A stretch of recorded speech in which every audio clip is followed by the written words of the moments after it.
Hello everyone, welcome to IF27 News, and today we'll be interviewing this special guy named Nicolaus Copernicus. Welcome to the show, boy. Hello! Okay, Mr. Copernicus, I'm going to be asking you a few questions, and would you please answer them very honestly and truthfully, please? Okay.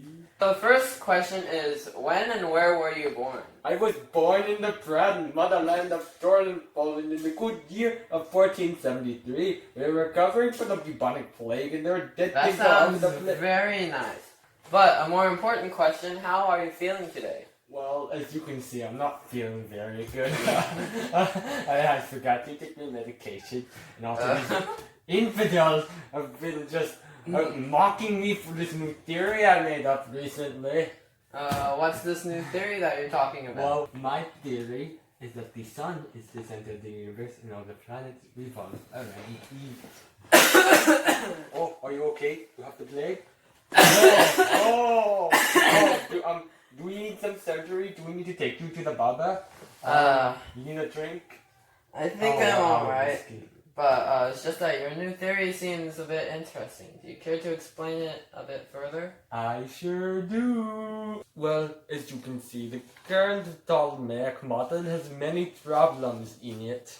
Like what? Well, it is extremely complicated and has many moving parts to it. For example, it requires an epicenter for each and every little movement of every little planet just to account for the retrograde motion that each one of them has. Also, placing the Earth off-center just about anywhere on the map, it makes the entire model look like a jumbled mess of off-center planets with each of them rotating in their own orbits. Seems good to me. Also, have you noticed that Mercury and Venus always seem to stay near the sun at all times? Don't you think that's it's extremely unlikely that there is a random imaginary point somewhere that determines the speed of the planet's orbit? In conclusion, the Ptolemaic system is a very problem-causing model of the universe that is complicated, inorganized, and Oh, thank you very much for your so obviously genuine applause and praise. I do pride myself on astronomical research. Oh. Now, can you explain how any of the stuff you just said is better than Ptolemy's model? Actually, I can. In fact, I made a whole list right here so I could remember because I started forgetting after I drank 3 cups of this stuff and whatever. I'll just read off the list. Oh gosh, I can hardly read my own handwriting. Okay, let's see. Okie dokie. So, my system has only one main difference from the Ptolemy system. The sun is at the center of the universe instead of the Earth. I believe that Earth also counts as a planet and orbits around the sun. The system seems to explain a whole lot of stuff like retrograde motion and the different brightnesses of the planets in a very simple way. I also believe that the planets that are closer to the sun orbit faster than the outer planets. Retrograde motion happens whenever a planet passes another planet in its orbit, which makes it look like it's slowing down, moving backwards, and getting back on track. The different brightness of the planets is explained easily by this theory because planets move around the sun at different speeds. If they do at least, then they won't always be the same distance from each other. I'm actually starting to believe you now. Good! But can you explain further how your model is any better than Ptolemy's? Because you just kind of explained your model and you didn't really compare the two.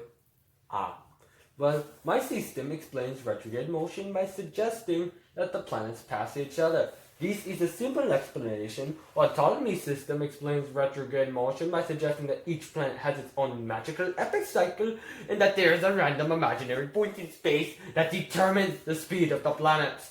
That is a not so simple explanation. I'm starting to see why your theory is better than Ptolemy's.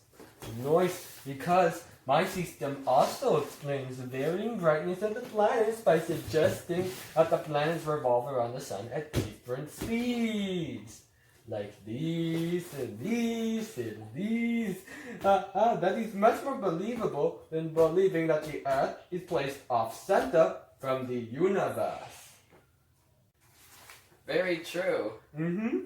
Yes, it is. Also, suggesting that the Earth rotates once per day to give us daytime fits my system perfectly so that you don't have to believe that the sun orbits around the Earth. I have one question though. If the Earth is rotating, then why don't we all fly off of it? Well, that is an extremely valid question. We do not fly off the Earth because the Earth rotates very slowly through space. One rotation every 24 hours means that the Earth rotates 1/24th of a rotation per hour. That's pretty slow. I mean, like, seriously, go on, I challenge you to spin my old wine glass 25 degrees an hour. Just don't break it, okay? I've been drinking from the same glass for 20 years, and I never washed it. And, well... Challenge accepted. I'm done. Good!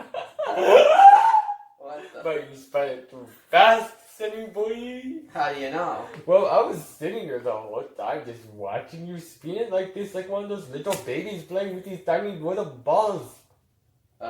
Okay. I mean, it could have been worse.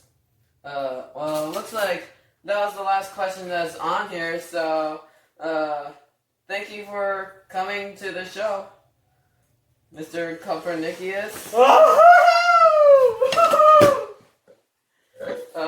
Okay, everyone, this concludes our news broadcast, and this is Mr. K after Backside signing out. Nope, I'm sure. Sup, people? So, welcome to IF27 News. Today, we'll be interviewing this special guy named Nicolaus Copernicus. Everything the frame, can we please retake? Okay, so the first question is, when... Okay. Still getting close on it. I need that. Okay, we're good. What's this new theory that you're talking about? Well, you know the oh my god. It's extremely unlikely there's a random imaginary point somewhere that like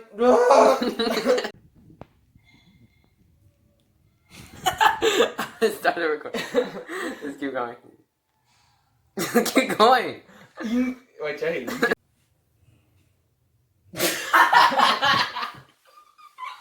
I'm so sorry. I'm starting to see why your theory is better than Ptolemy's now. You see, yeah?